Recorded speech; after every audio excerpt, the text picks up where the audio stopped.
First time in almost 3 months, Texas A&M athletes were able to use their facilities because of the pandemic. There's approximately 275 student athletes in College Station, including 105 football players that are gearing up for the 2020 season. Nick Canizales has more from Aggieland. It was a tough spring for Jimbo Fisher and every coach in America, as majority of schools never had the chance to play spring football. While Fisher has been using Zoom to stay in touch with his players, there's nothing like seeing them face to face.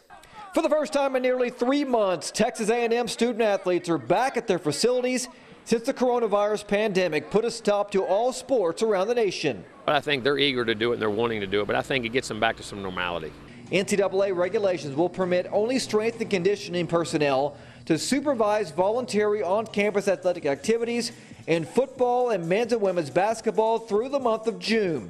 Despite not being able to coach at this very moment, Jimbo Fisher says being around his players is an exciting time right now. It really is. I mean, just to see the guys and you miss them. I mean, how much you care for them, and you see them on Zoom calls, but just getting back around again. And normality for us as coaches. I mean, we're getting back in the groove.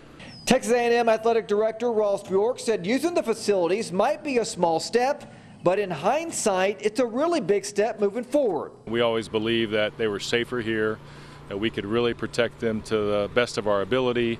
And we've tested our student athletes. They've all been prepped and ready to go. And seeing our student athletes, seeing kind of that gleam in their eye, they're here to compete. And this is a step in that process. So very excited. Expectations are always high in College Station, and this year's no different.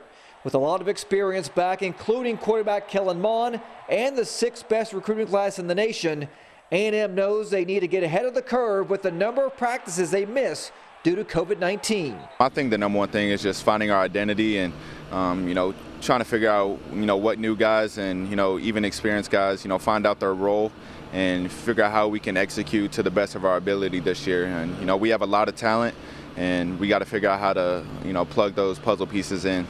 In Waco, Nick Canizales, 6 Sports. All right, thanks, Nick.